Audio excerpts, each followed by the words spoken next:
Charitable gives every donor their own dashboard where they can manage their giving without ever emailing you. Let's look at it from a donor's point of view.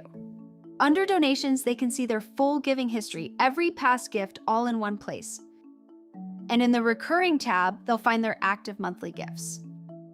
Each one shows the campaign, the amount, the status, and when the next payment is due.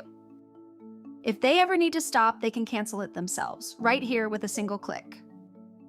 It's canceled instantly. They get a confirmation, they won't be charged again, and your team never had to lift a finger. Letting donors manage their own recurring gifts means fewer support emails for you and more trust from them.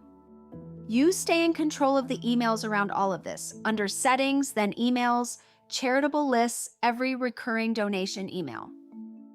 Turn on the admin notification and you'll be emailed the moment a donor cancels, perfect for following up. You can customize any of them. Open the donor's cancellation email to edit the subject, headline, and message.